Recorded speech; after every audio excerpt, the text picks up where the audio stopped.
Hey everyone, Connie here, and welcome to my blind reaction to the first episode of She-Ra and the Princess of Power Season 3. So yeah, we're finally here with Season 3, and I'm just as excited as ever. Um, this has been a phenomenal series so far, and last we left off, we had a lot of big stuff going on. Um, Shadow Weaver escaped. Catra, I believe, is just kind of gone or something. um, Something like that. And there's been a lot of big stuff happening with our main heroes as well. Um, yeah, it's going in some interesting directions that I really hope gets really expanded upon in this season. I've heard that apparently this season is supposedly like a a really emotional one. Um, but that's all subjective. Like I don't know if it will be for me. I guess we'll just have to see. I do I have something on my shirt? Sorry about that. I get distracted easily. Clearly. But yeah, I'm really excited. I don't want to wait any longer. I am recording this a day beforehand. Just because today, Saturday, I am well today for as when you're seeing this Saturday. I'm recording this Friday. I got stuff I'm going to, so yeah, I'm not going to be able to record anything, and MLP is already pre-recorded anyway, so yeah. Either way, I hope to enjoy this. Let's just get this going. When the screen fades to black, pause this redirect and go to the description below. Follow the link to the reaction, and after you watch it, come back here to the redirect and resume play. Excuse me. Sorry about that. And resume play. I was trying to figure out where I was. Because after it fades to black and then fades back in, everything from that point forward will be my afterthoughts and will contain spoilers to the episode. So that being said, thank you so much for tuning in, and I will see you at the reaction. Okay, and we are back, and we'll begin with spoilers in 3, 2, 1, now. Okay, so that's one hell of a season premiere. There was some big stuff that happened here. So Shadow Weaver comes to Bright Moon to help them in their fight against the Horde. However, she'll only speak to Adora. So Adora eventually, after a lot of trial and error, gets in to see her along with Glimmer and heals her, thanks to Shadow Weaver helping her learn how. So at that point, Shadow Weaver tells her, and the others come in and find out as well, that Hordak is building the portal to another world to bring over his Horde forces and stuff that are still over there, which we knew about already. So yeah, now our heroes know as well. However, we also find out that Adora was taken from another world when Hordak opened a portal for a very brief time before. And that Adora is actually a first one. This is something that's not super surprising to me. I kind of already guessed that she was probably from another world. But I didn't quite guess that she was a first one. That's fascinating. And that explains why she can read the first one's writing, because it's natural to her. Plus, of course, the connection to the sword and runestone within it, yeah, that probably helps too. However, Adora also finds out that she's being geared up for not having a choice in anything. She's basically been set apart from birth, pretty much, to be She-Ra and to basically act upon this destiny that's being thrust upon her. She's not being given any sort of choice, any sort of options here. Basically, in Light Hope's view, she has no free will. She has to follow her destiny. And when Adora shows very natural issue with that and runs off, Light Hope mentions it's happening again, which makes me believe that this is exactly what happened with Mara. That Mara found out that she had no semblance of free will, that she was being forced into this destiny, and that by rebelling against that, that's what caused her to have her downfall and become corrupted. However, one thing that you have to take into account is that Adora has something that Mara didn't: knowledge of that. Adora knows that Mara went down the wrong path. Adora knows what Mara did. And because of that, she has an automatic possibility of, well, being able to work past it, being able to realize if she's going too far. And I think that's probably what's going to happen. I'm guessing right now that she is going to go too far, but she's going to be able to reel herself back in, probably with help from her friends. So that's a thing to look forward to. I really do want to see that because it adds a lot more depth to her character, and she already has a lot of that, but still. The very concept of being raised for destiny and being told you don't have a choice, you don't have that free will, is a really harsh concept. I've seen it in a couple other things, of course. It's not a new concept, but it's still a harsh one. It's a really hard idea, a really hard thing to believe, that you just don't have a say in how your life is supposed to go. I am fully one to support the idea of, well, free will, of a person doing what they want with their lives and not living in a way that's solely for the sake of another.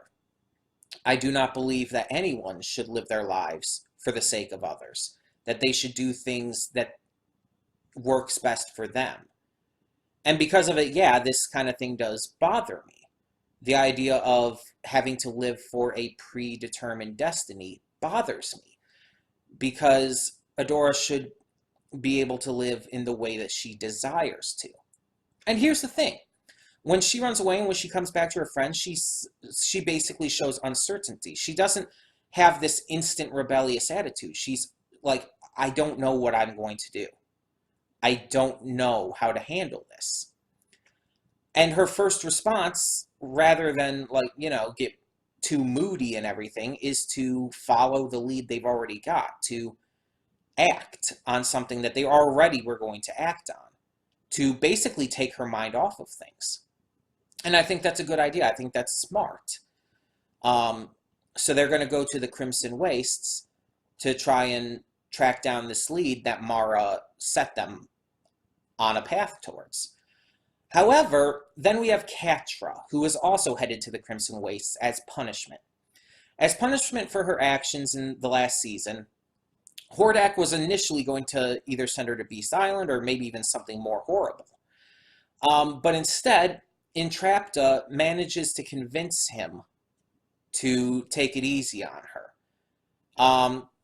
Not only that, but Entrapta mentions that there's this First One's tech in the Crimson Wastes that they need to find, which obviously is what Mara's message sending Adora and them on is for, too. And so Hordak decides, you know what, Catra, I'm going to send you there. And Catra notes how, like, oh, but the Crimson Waste, nothing survives there. And the way Hordak responds is like, I actually really like it because it actually shows a lot more personality to him. Just the really ominous, mean chuckle as he basically says, yeah, I know. It's so much of a dick laugh there. But it works. It definitely works for him. He's getting to punish her while also acting on something that could be a massive lead for them. Now, some people might wonder, wait, the last scene we saw him in, he was refusing Entrapta's idea to go to the Crimson Wastes and everything. But you think about it. One, he's sending Catra, someone he was already going to punish. So he's not spending all of those soldiers and whatnot, like he was complaining about to Entrapta before. It's like, I'm not going to send all of those soldiers to the Crimson Wastes for this. And it's like, yeah, okay, we're going to send Catra instead.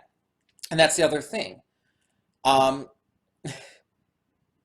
If Catra ends up dying there, it's basically no skin off his back. He won't mind.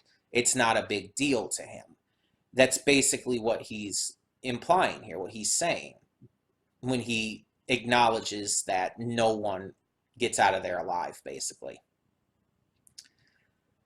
And he's showcasing just how villainous he is here. Plus, you have to also take into account that when he denied Entrapta before, he had just, like, he was hurting and he was upset already, and so he wasn't really in the mood.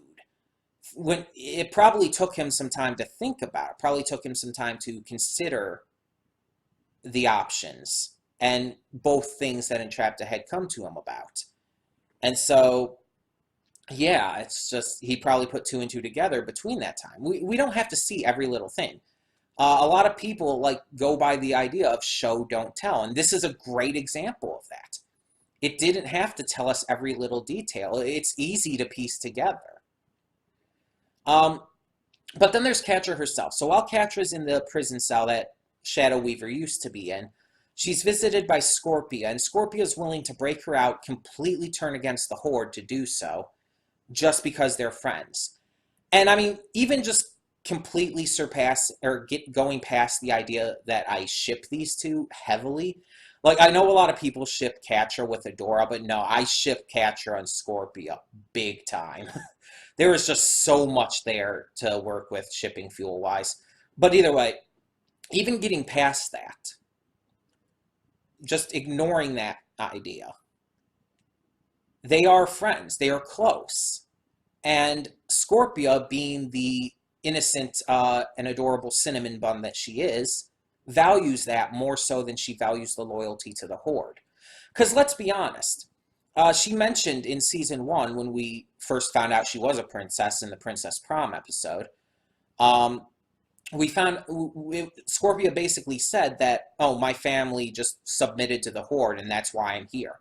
She basically admitted that she doesn't really have allegiance to the Horde necessarily, that she's only there because her family swore allegiance, that she doesn't actually side with them necessarily.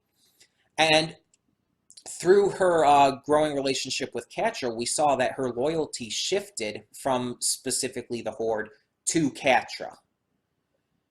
And so her statements here make so much sense. It's very clear that she cares deeply about Catra. It's very obvious. And I think that's awesome. It really helps showcase what kind of character, what kind of person Scorpia is. And we saw that Catra returned that. She tried to be tough about it. She tried to, like, push her away, tried to laugh at it, but no, we saw that it was super obvious that Catra was trying to save her. She was trying to get Scorpia away to leave so that she wouldn't get hurt. She wouldn't get punished as well. It's like Catra admitted. She's in this mess because she cared. Catra, like, probably would never just outwardly admit it to people. She cares. She's a caring person. She is. She cared deeply about Adora. And now she cares about Scorpia, too. She has those people in her life who matter to her. And that's what she truly wants. That's why she was going so hard to get Adora back and everything, because she cared so much about her. They were best friends since childhood. So yeah, of course she's going to be upset when she feels betrayed by her. Of course she's going to want to get her back by any means necessary. That's natural. And now to see her push her own new best friend away just to save her, just to protect her, that is a true sign of friendship. I don't give a shit what anyone says. That is friendship. And I think that Catra is a really great character, honestly. Um, she's not my favorite by any means, but I do really like her. But this is the thing. This is kind of the reason why I don't ship her with Adora. I see her and Adora as kind of the past that Catra has to move past. That obviously didn't necessarily need to use past there twice, the word, but yeah. She needs to move past that part in her life for her own sake. Her and Adora used to be close. Yes, very close, and definitely shippably close. But at the same time, both of them are moving past that. Both of them are going on to different points in their lives. Adora has become She-Ra, and she's fighting for the Princess Rebellion. She's fighting for the opposite side now. And so it makes sense that she would move on from the things that connect her to her past. The things that connect her to when she was doing evil, when she was acting upon horrible, horrible things. Yeah, she's going to want to move past that. And so it makes sense to ship her with someone on her new side, rather than someone from her past. And Catra is evolving in such a great way. She clearly has very little allegiance to the Horde anymore. She's only there because it's all she knows.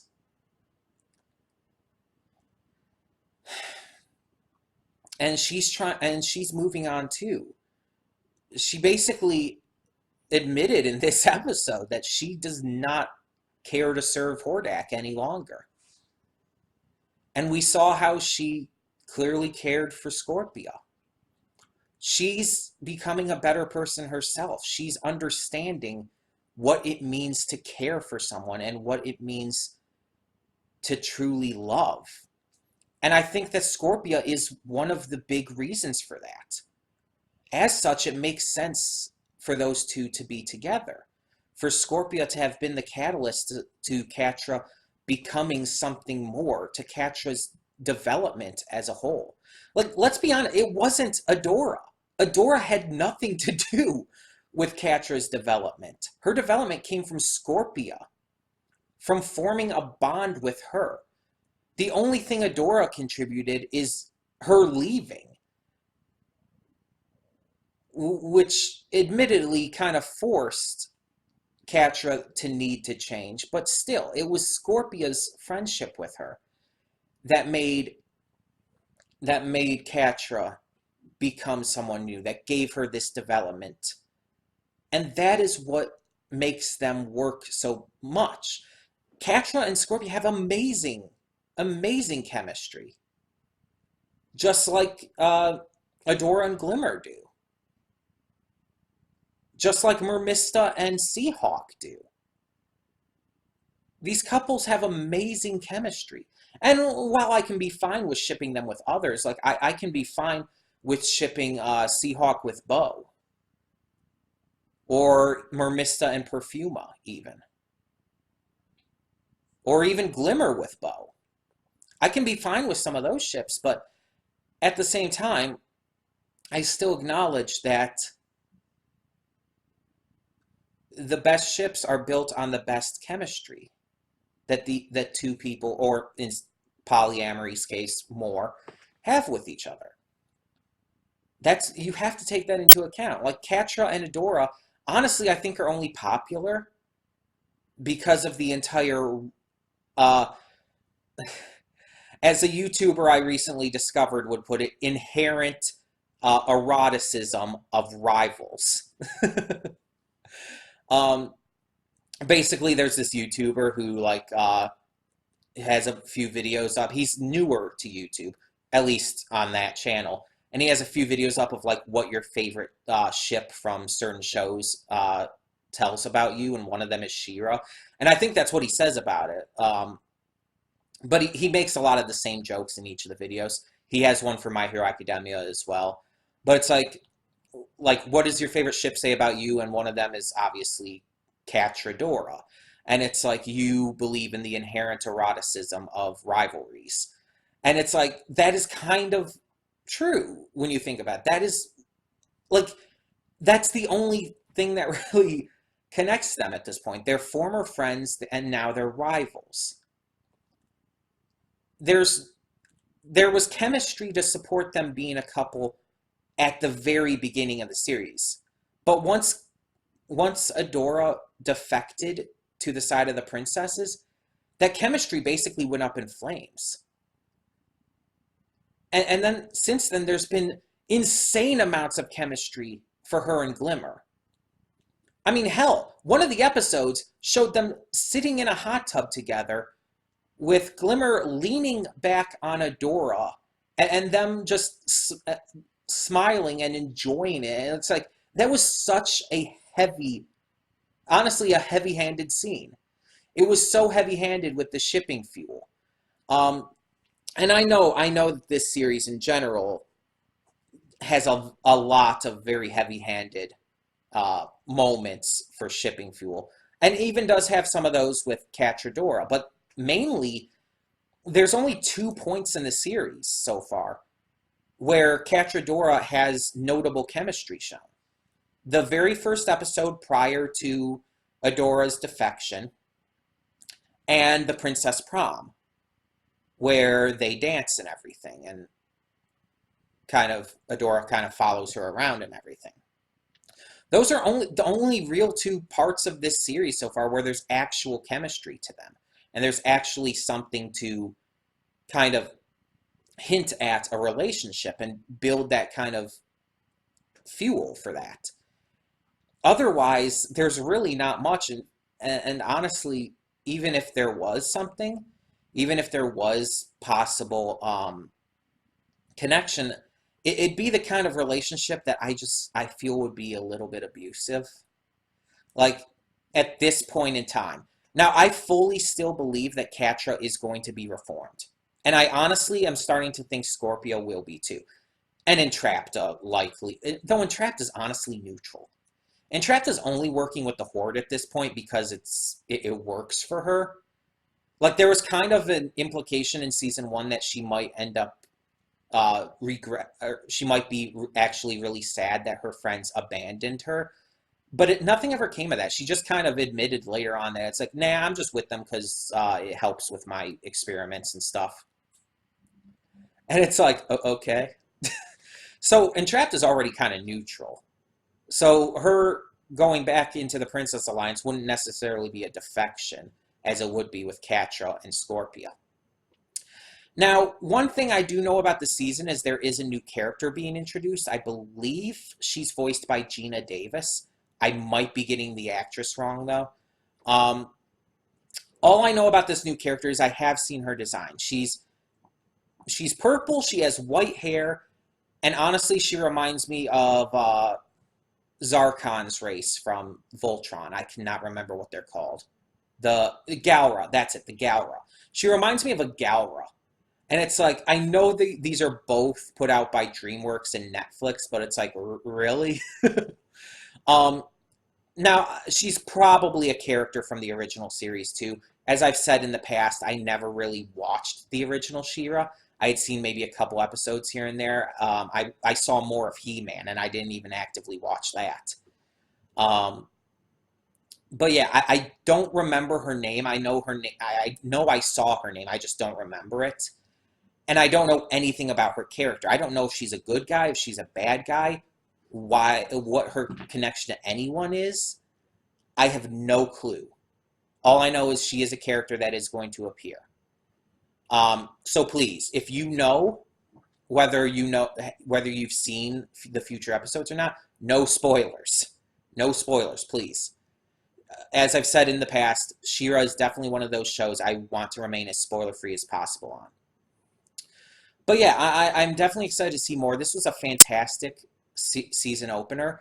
It already delivered a lot of possibilities with its entire destiny versus free will concept, as well as Shadow Weaver defecting again.